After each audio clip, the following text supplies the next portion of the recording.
Bonjour, c'est Mireille et je vous souhaite la bienvenue sur Terra Mucho, les podcasts qui amplifient les voix des femmes actrices de l'environnement en Afrique francophone. On dit des femmes africaines qu'elles accouchent des bébés, qu'elles sont victimes de guerre, qu'elles sont exploitées, discriminées et sous-représentées dans les espaces de prise de décision et postes à responsabilité. Mais ce que l'on ne dit pas d'elles, c'est qu'elles sont au cœur de l'économie familiale et communautaire, qu'elles sont les premières sur les fronts de luttes environnementales. Elles surveillent les forêts et mines convoitées par les exploitants. Elles dénoncent les illégalités, cartographient les terres et les espaces des peuples autochtones. Elles luttent pour la transparence et la bonne gouvernance. Elles contribuent aux réformes des lois et bousculent les gouvernements en faveur de la justice sociale et environnementale. Elles sont entrepreneuses, médiatrices, journalistes, cartographes, animatrices, analystes des données, agronomes, militantes, formatrices, juristes, ingénieurs, dirigeantes et bien plus. Une fois par mois, depuis le cœur du bassin du Congo, nos invités se confient sur les coulisses de leur parcours, sur leurs engagements, sur leurs combats et leurs défis, et elles nous livrent le secret de leur réussite et de leurs impacts. Bienvenue sur Terra Mucho. Bonjour Savannah, Bonjour Mireille, comment vas-tu? je vais bien, merci. Et toi? Ça va. On se retrouve enfin pour cet épisode. Je suis très Ouais, contente.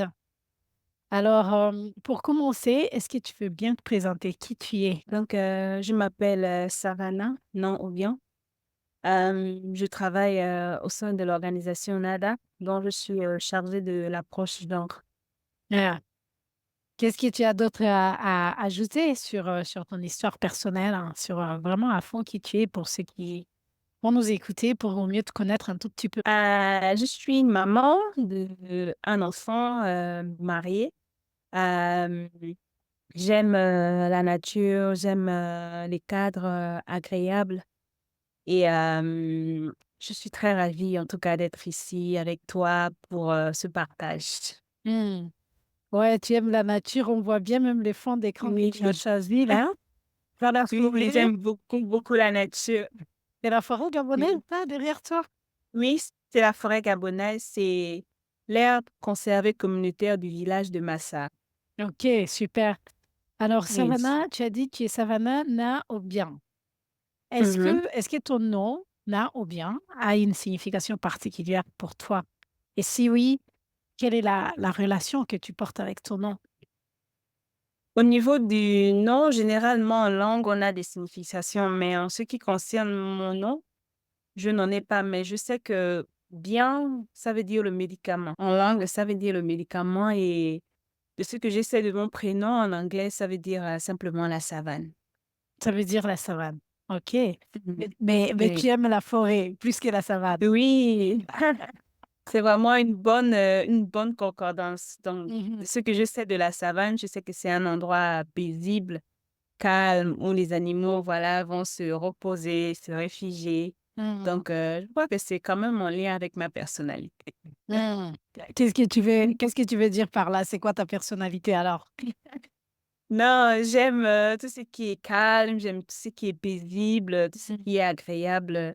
Mhm. C'est ce qui fait ma personnalité et beaucoup de gens m'ont toujours dit que je suis comme une savane, en fait. Un Mhm. endroit calme, un endroit paisible où voilà, les animaux se reposent en Ouais, général. mais j'ai confirmé ça. J'ai confirmé ça. Alors, Savannah, je sais que tu as grandi avec tes grands-parents. Oui, Comment est-ce qu'ils ont influencé la personne que tu es devenue, tes grands-parents? oui, oui, j'ai grandi avec mes grands-parents et mes frères et sœurs. Ils m'ont donné une éducation vraiment traditionnelle avec des valeurs traditionnelles. Mmh. Et ce sont ces valeurs avec lesquelles j'ai grandi. Donc, ma maman est une femme, voilà, heu, une femme traditionnelle en ce qui Mmh. concerne l'entretien de la maison, voilà, la gestion du foyer et ce sont ces valeurs-là qu'elle m'a inculquées. Mmh. Ainsi que mon grand-père aussi, le respect des aînés, Mmh. le respect de soi, le respect des valeurs de la famille et ce sont ces valeurs-là qui ont beaucoup, beaucoup impacté, ma personne et que je transmets moi maintenant et ayant une famille que je transmets maintenant à mes enfants aussi et à ma Ah, famille. Mhm. intéressant, ouais. Oui. Hem, bon, c'est cool. Alors, je sais aussi que, ton intérêt pour, les questions environnementales s'est développé Mhm. pendant ton stage chez NADA, Mhm. après tes Mhm. études universitaires et aussi Oui. dans le travail que tu as continué à faire. Est-ce que tu peux Mhm. partager une expérience particulière qui a renforcé cet engagement? Qu'est-ce qui a pu Mhm. permettre ça? Mmh. Donc, tout a commencé, mon engagement au niveau, lorsque j'ai commencé les stages, au Mmh. niveau de l'organisation NADA. Donc, il fallait que je passe du temps avec les communautés. Donc, j'ai eu à faire 1 semaine par village. Et je crois que c'est ce séjour-là auprès de ces communautés-là qui a beaucoup impacté mon intérêt pour les communautés. Mmh Parce que mh. j'ai vu combien de fois ces communautés-là étaient attachées à l'environnement. Mmh. Combien de fois ces communautés-là conservaient avec des moyens traditionnels, avec des moyens ancestrales, des connaissances ancestrales, conservaient ces forêts-là, Mmh. conservaient ces ressources-là. Donc, c'est ce qui a été comme un déclic. Je me suis dit, waouh, c'est l'intérêt que ces communautés portent à leur forêt a Mmh. été un déclic pour moi. Et je pouvais voir la force que ces communautés-là avaient dans la conservation, dans la nature et c'est ce qui m'a vraiment marqué, qui a été vraiment un grand départ pour moi et je Mmh. me suis dit: «Bah, pourquoi ne pas continuer, voilà, dans cet élan-là avec, ces communautés-là concernant l'environnement?» Donc Ouais. c'est cet élément-là qui m'a beaucoup impacté. Mmh. Et Mmh. ouais, c'est intéressant parce que du coup, c'est cette passion pour les questions environnementales naît avec ce stage.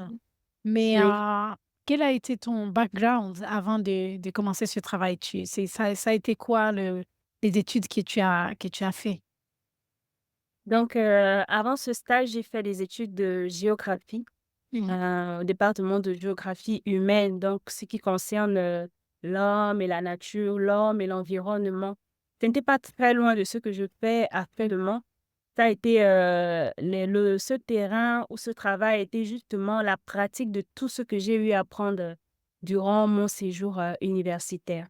Mmh. Donc ça n'a été que la pratique ou la confirmation de toutes les connaissances que j'avais déjà en ce qui concerne l'environnement, ce qui concerne l'homme et la nature, le lien que la nature entretient avec l'homme, Mmh. l'individu.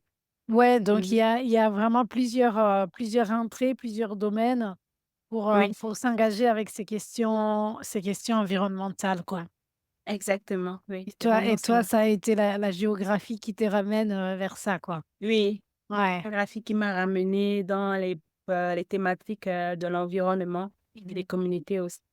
Et Mmh. et du coup, est-ce que tu continues à voir le lien entre la géographie, et les questions environnementales dans ton travail actuel? Oui, bien sûr, je continue à avoir le lien parce que comme je disais tout au long de mes études, on a eu à travailler à voir le lien entre l'environnement et l'homme. Et dans le cadre du travail que je fais actuellement, ce sont ces questions-là que l'on traite. Donc, le lien que l'homme entretient avec son espace, le lien Mmh. que l'homme entretient avec son territoire, ce lien-là qui fait en sorte que ces communautés-là se mettent à la conserver, à la préserver avec, des connaissances ancestrales et naturelles. Mmh. Et chez nous, au département de géographie, la géographie s'apprend avec les pieds. Et dans Mmh. le cadre de mon travail se fait avec les pieds parce qu'on fait énormément de terrain.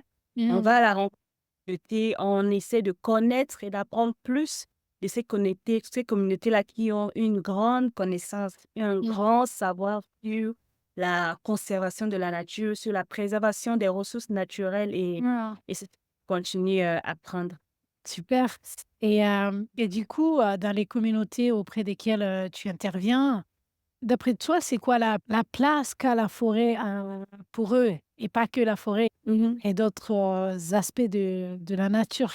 Quelle place ça a dans leur vie concrètement?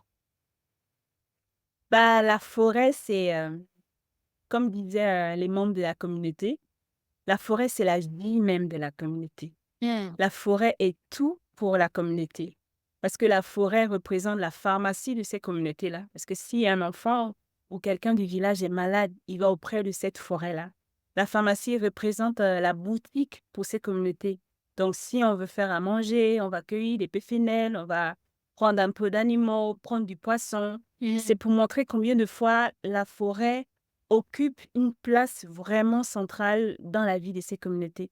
La forêt aussi permet de maintenir le lien entre les ancêtres et ces communautés parce qu'à l'intérieur de ces forêts, Mhm. on a des sites sacrés, on a des espaces, voilà, des rituels où les communautés permettent de communiquer avec des ancêtres afin de garder ces liens-là. Donc, c'est vraiment pour combien de fois les communautés sont attachées à la forêt, sont attachées à ces ressources, les ressources qui sont à Mhm. l'intérieur de ces forêts.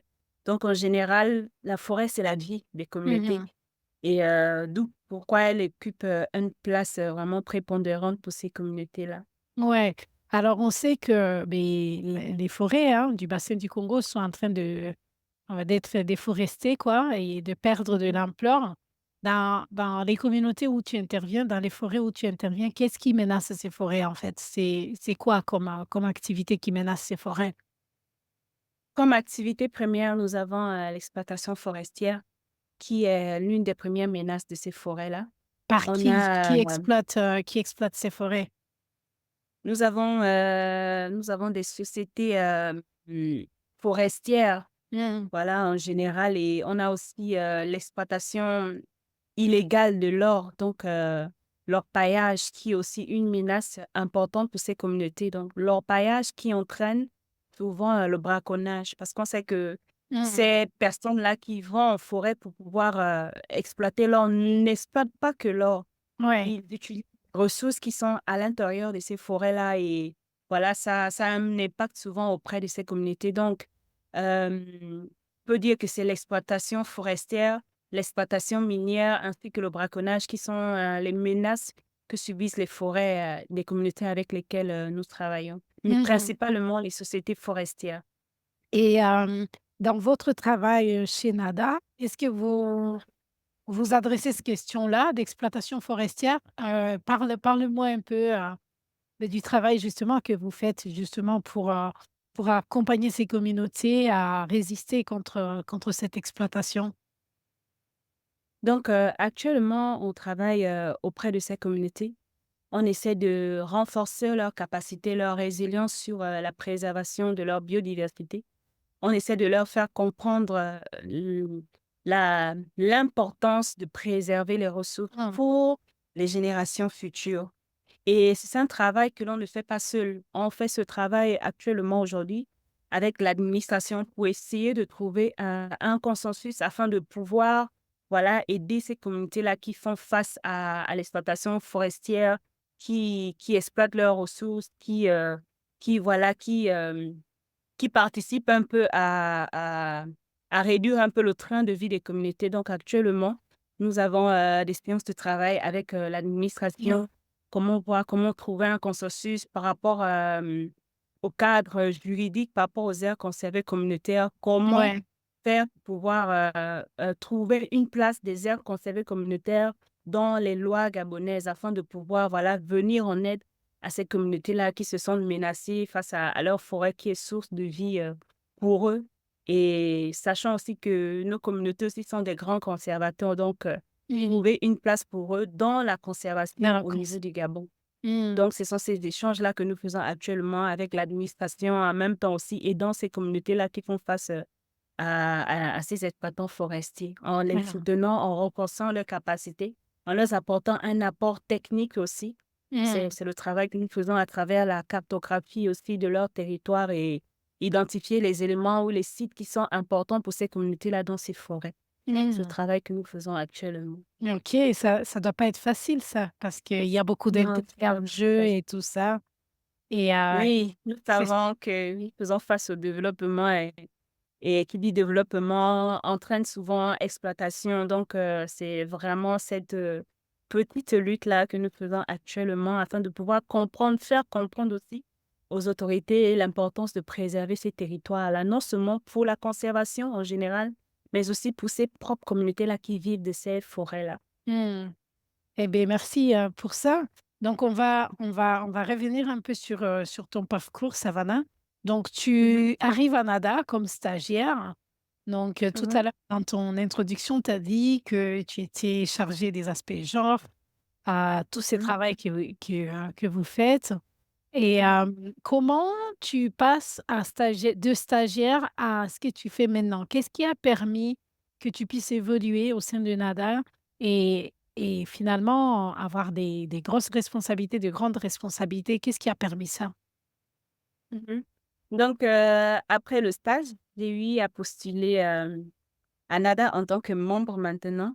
Mmh. Et donc, après avoir été recrutée au sein de NADA, j'ai commencé mon travail avec un tout premier projet Mmh. financé par la fondation PKF. Donc, ce projet consistait à aider les communautés à pouvoir conserver leur territoire. Mmh. Donc, et c'est ce projet-là que j'ai commencé en tant que nouvellement adhérée au sein de NADA. Et Ouais. j'ai été beaucoup soutenue par mes deux encadreurs, donc les responsables de la structure actuelle. Et au fur et à mesure que j'avançais, j'ai eu aussi à postuler encore pour un autre projet, donc un prix que j'ai eu à obtenir, donc le prix Luc Hoffman, Mmh. qui m'a permis d'avoir des responsabilités au sein de l'organisation afin de pouvoir m'occuper des questions genre. Donc c'est au fur et à mesure avec ce projet financé par la Fondation PKF et le prix Luc Hoffman qui m'ont permis de renforcer mes capacités et de pouvoir grandir au sein de l'organisation et de pouvoir orienter mon champ dans ce que je fais actuellement comme approche genre. Mmh. Et ouais, je sais, quand on se préparait à cet entretien, tu m'as dit que ce prix Luc Hoffmann a eu Mhm. une place particulière dans ta progression auprès au sein de NADA. Mhm. Comment tu l'as obtenu et qu'est-ce que ça a vraiment concrètement changé pour toi, ce prix? Est-ce que c'est finalement ce prix qui a permis quelque chose, ou pas? Parle-moi un peu de ça.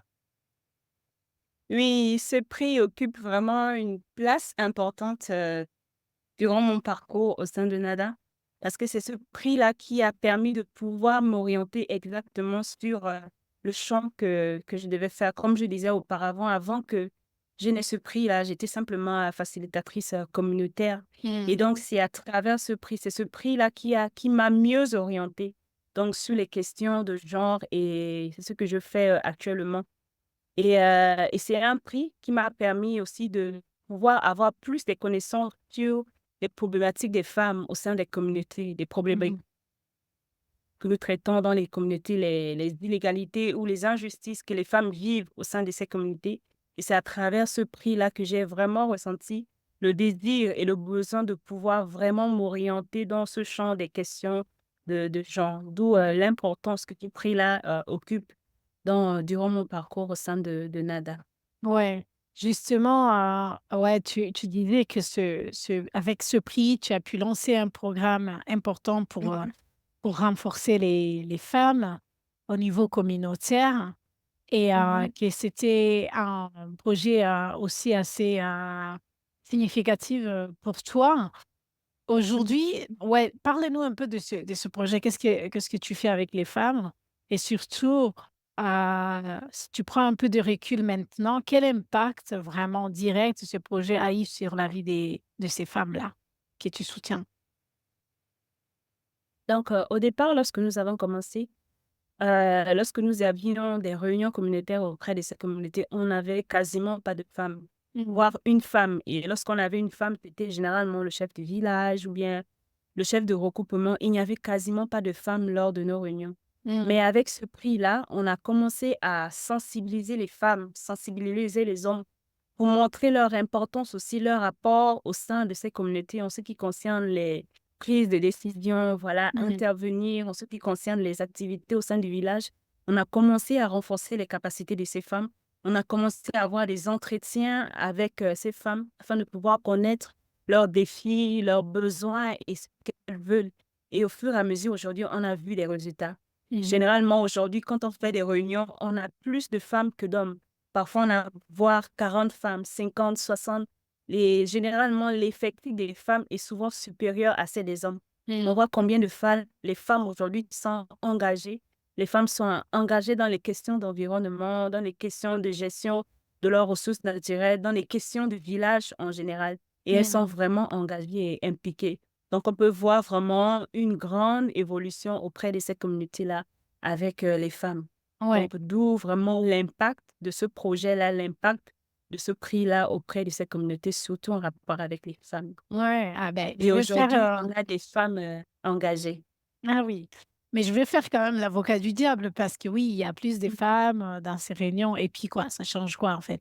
Et aussi, pour savoir, du coup, quand vous intervenez comme ça pour, justement accompagner et renforcer les femmes et que les femmes prennent de plus en plus de l'ampleur, qu'est-ce que ça change dans la dynamique locale, en fait? Heu, Au niveau local, en fait, le fait que les femmes soient le plus impliquées, soient aussi présentes, qu'est-ce que ça change, exactement? Bah, Mireille, ça change énormément beaucoup. Je vais juste reprendre les paroles qu'un homme, des membres de communauté, avait eu à nous dire. Mmh. Il a dit ceci, que ils ont remarqué que lorsque les femmes ne sont pas engagées quelque part, ben, il n'y a pas d'effet. Ah ouais. Il n'y a pas de réussite. Ah Mmh. oui, ça, c'est les hommes qui ont eu à nous dire ça dans les communautés. Donc, ils ont remarqué que lorsque les femmes ne sont pas impliquées, lorsque les femmes ne sont pas engagées dans une activité ou dans un projet ou activité quelconque concernant le village, généralement, ça n'a pas d'effet, généralement, Mmh. ça n'a pas d'ampleur.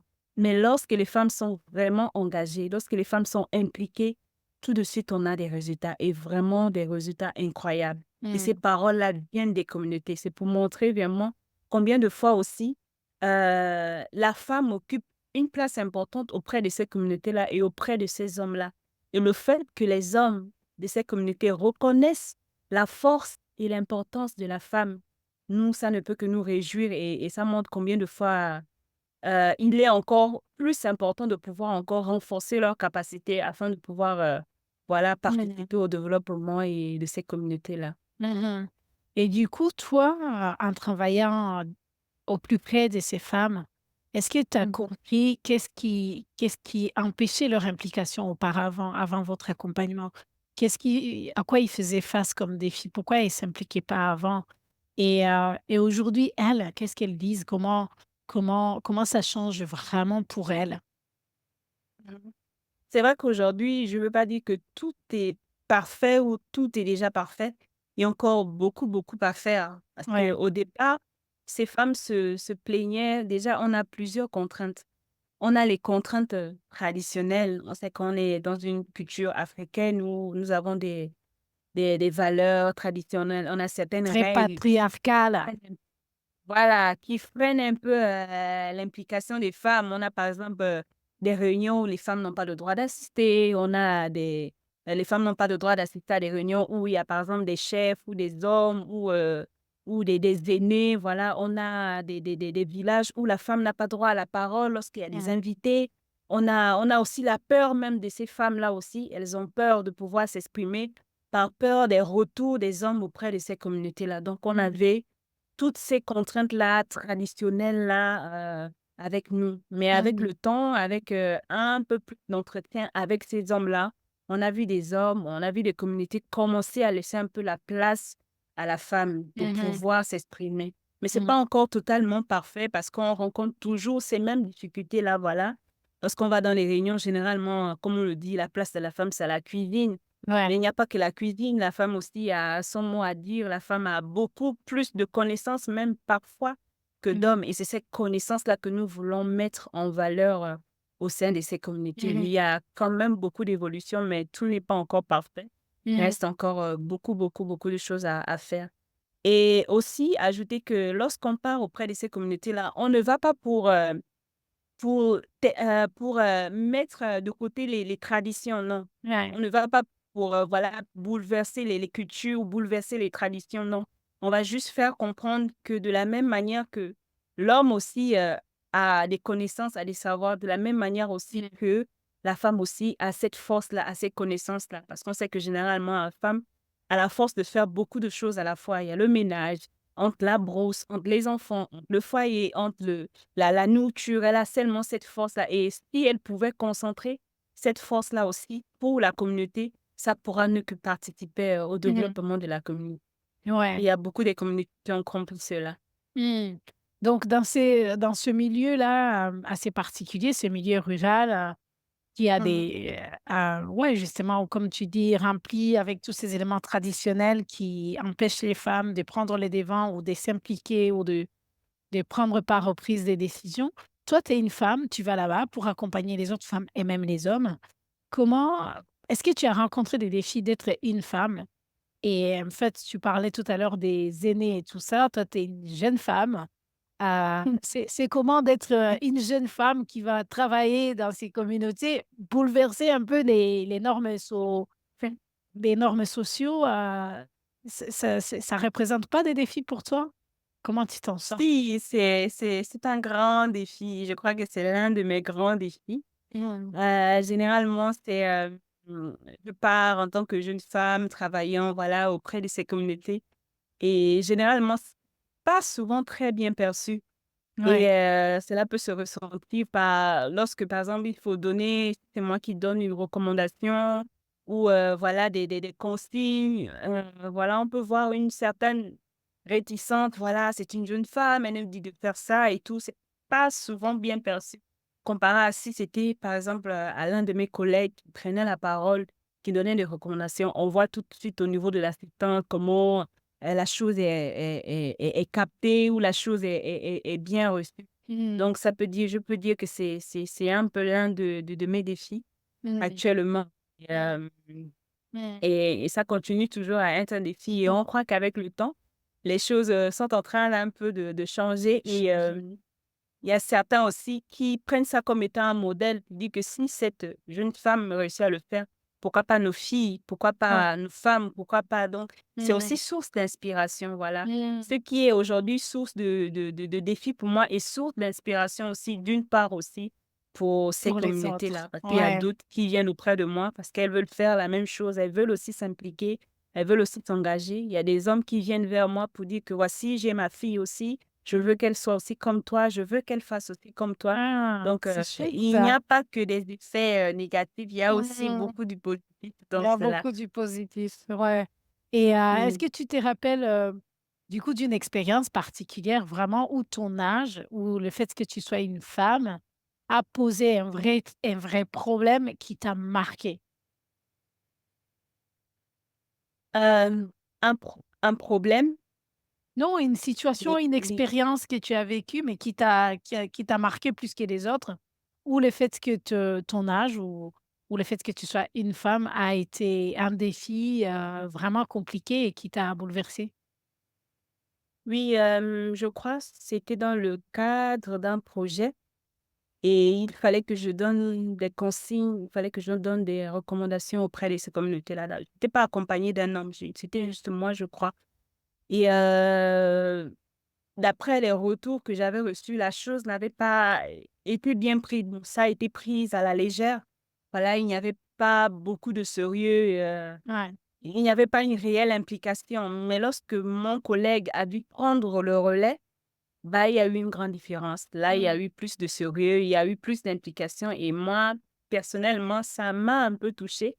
Je Mmh. me suis dit: «Est-ce que c'est à cause de mon âge ou» parce que généralement, je travaille toujours avec des aînés. Je Ouais. travaille toujours avec des personnes qui sont un peu plus âgées que moi et Mmh. des hommes aussi et je me suis dit: «Est-ce que c'est à cause de mon âge? Est-ce que c'est à cause du fait que je sois une femme, que la chose n'a pas bien pris?» Donc ce sont des choses qui m'ont un peu, bouleversée ou du moins c'est un peu, contrariée, durant, Ouais. mon parcours en Mmh tant mh. que femme travaillant dans ce domaine. Mmh. Et ça te décourage pas? Qu'est-ce qui te donne, toi, du courage à continuer alors? Non, pas du tout, bien au contraire, ça ne me décourage pas parce que, dans ce métier, j'ai eu à voir des femmes qui se sont engagées. Mmh. J'ai eu à voir comment aussi les autres font et je me suis dit que si elles ont pu le faire, moi aussi en tant que femme ou jeune femme, je peux aussi le faire. Donc il y Mmh. a des exemples, voilà, des jeunes femmes, des femmes qui travaillent, un peu partout dans ce domaine-là Ouais. qui, qui me motivent aussi à travers leur Mmh. travail, qui me montrent aussi que c'est possible de le faire, que si elles ont pu le faire, moi aussi je peux le faire en tant que femme. Donc je ne suis pas du Mmh. tout, ni découragée, ni démoralisée, mais bien au contraire, je suis assez boostée pour pouvoir, continuer encore plus et voir faire même encore plus. Mmh. Oui. Des modèles, des exemples, on en a besoin justement.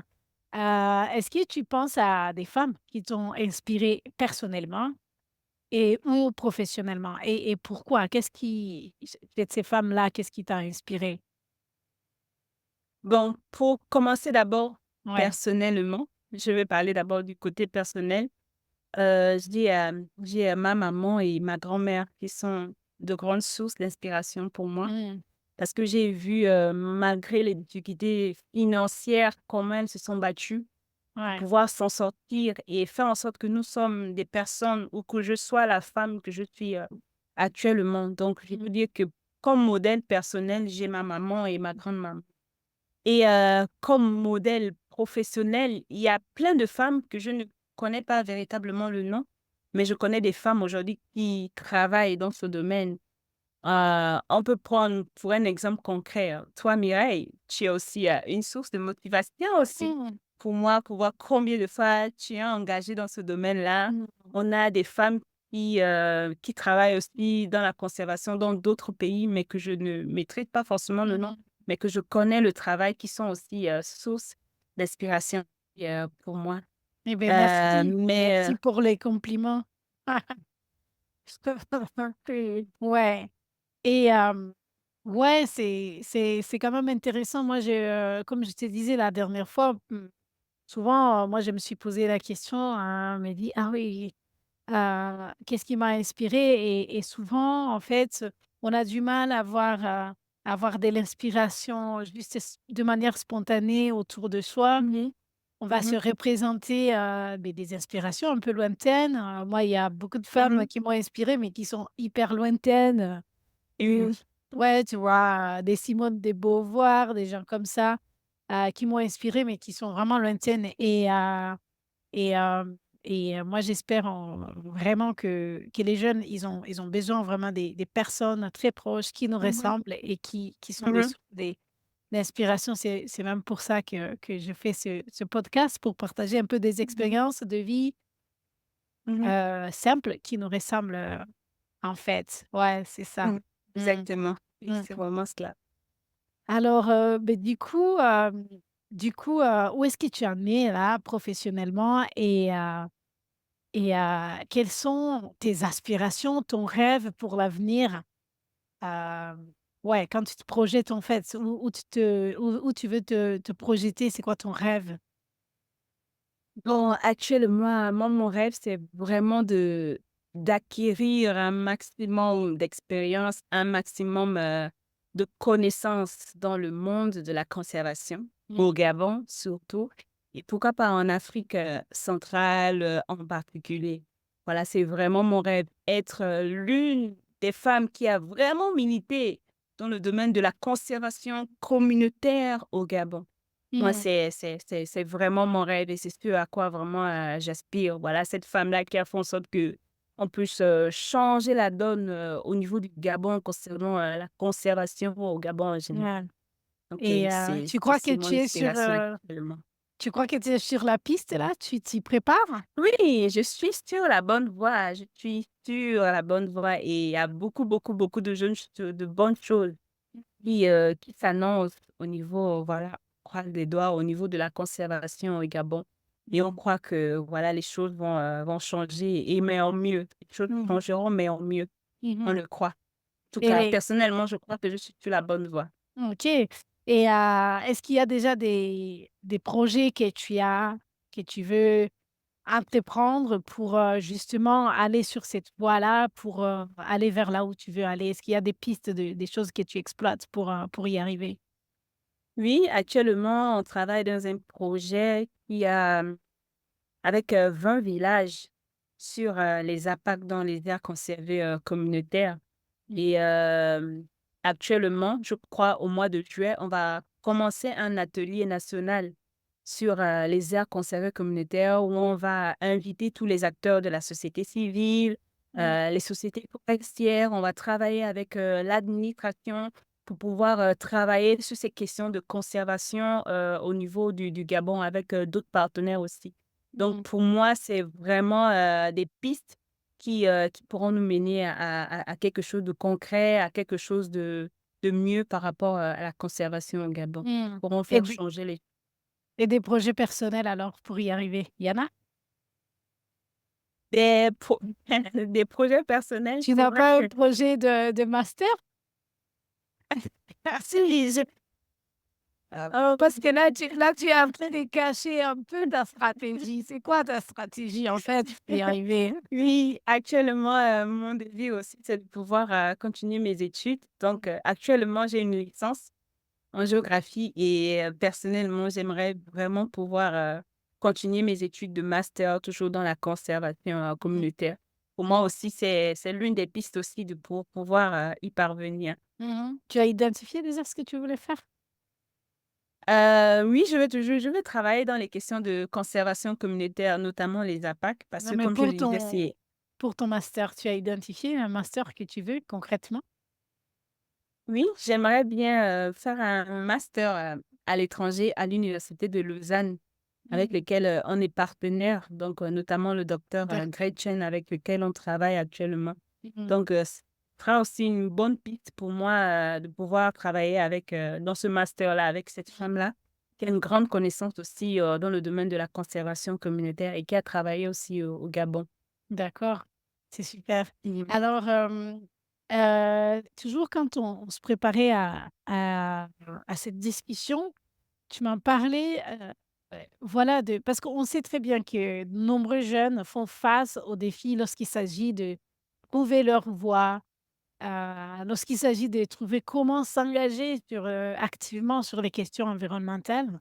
Comment penses-tu que ces obstacles peuvent être surmontés par des jeunes? Comment vraiment, il y a beaucoup de taux de chômage de jeunes qui sont là et il y en a même très peu engagés sur ces questions environnementales.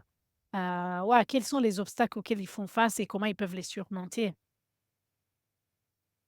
Donc, en tant que jeune, généralement, on fait face à beaucoup d'obstacles. Et premièrement, parfois, l'obstacle premier, c'est nous-mêmes en tant qu'individus parce que en tant que jeunes vivant en ville, on a beaucoup de complexes. On a le complexe de la ville, on a le complexe de, voilà, toujours vouloir travailler dans un cadre climatisé, comme on dit chez nous, être dans un bureau, voilà, pour les jeunes filles, avoir des talents, mettre des tenues de ville. Voilà, pour moi, personnellement, c'est l'un des premiers obstacles que, personnellement, on doit briser Mmh. pour pouvoir avoir des résultats. Donc, on ne doit pas être limité, on ne doit pas, voilà, être focus sur un espace bien déterminé, mais on doit pouvoir aller au-delà, relever des défis, pourquoi pas quitter de notre zone de confort. Généralement, c'est ça le problème. Mmh. On a du mal à quitter de notre zone de confort pour pouvoir explorer ou exploiter d'autres domaines. Et pour moi, je crois que lorsqu'on on aura cette capacité-là de quitter de notre zone de confort, pouvoir voir ailleurs, je crois que ce sera un déclic et les choses se poursuivront simplement. Je crois qu'à l'un C'est des quoi obstacles, c'est le d'abord personnel. c'est quoi tu as dit, les complexes de ville. C'est quoi le complexe de ville? Tout le monde veut vivre en ville, hein, tout le monde veut être en capitale, voilà, être dans un endroit urbain, moderne et personne ne veut quitter cette zone-là pour pouvoir aller, je prends un exemple, dans les endroits reculés, dans les provinces qui ne sont pas très, très, très développées, voilà, ils trouvent ça un peu la vie n'est pas la même, en fait, et c'est Mmh. vrai, la vie n'est pas la même. Il faut vraiment beaucoup de courage, il faut vraiment beaucoup d'audace de pouvoir quitter tout ce confort de ville-là afin de pouvoir explorer ou exploiter, d'autres domaines. Donc OK. ce sont ces questions-là, ces complexes-là dont je parle. Donc du coup, dans ces podcasts, j'aime toujours poser la dernière question, c'est, du coup, si tu avais une chose que tu aimerais, que ta voix porte très haut, un message clair que tu aimerais porter très haut, c'est quoi ton message que tu veux faire porter très haut à ouais. J'aimerais, à toutes les populations cibles, Mmh. C'est quoi la ou population? ou particulièrement les jeunes, Mmh. je me demande. Donc pour moi, c'est que le message que j'aimerais, c'est vraiment nous devons quitter de notre zone de confort. Parce que généralement, on pense que les choses ne marchent pas parce qu'on s'y prend mal. Mais il suffit simplement de se déplacer. Mmh. Il suffit simplement de quitter de notre zone de confort pour voir qu'il y a mieux même ailleurs parce qu'il y a tellement d'opportunités.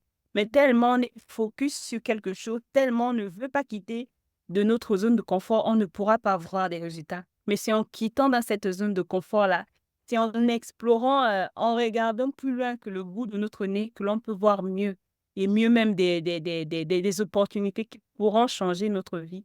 Et c'est vraiment ce fut le cas pour moi personnellement. Il fallait simplement que je me déplace, que je quitte ma zone de confort ou que je quitte la ville Mmh. pour pouvoir avoir les résultats que je vois actuellement dans ma vie personnelle ou bien professionnelle. Donc, c'est ce message-là que je Quitter voulais la zone apporter de aux jeunes en confort. particulier. OK. Oui, quitter notre zone de confort pour explorer et relever d'autres défis. Eh Voilà, beh, c'est ce qui nous forge, c'est ce qui nous renforce, c'est ce qui nous remplit de courage, c'est ce qui fait en sorte qu'on devienne des hommes et des femmes forts et fortes.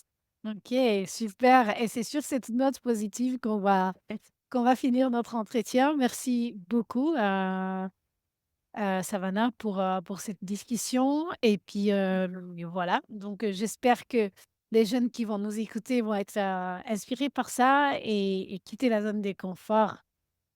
Merci beaucoup, Merci. Mireille. Ouais. Merci beaucoup, Mireille, pour cette opportunité-là. Merci beaucoup.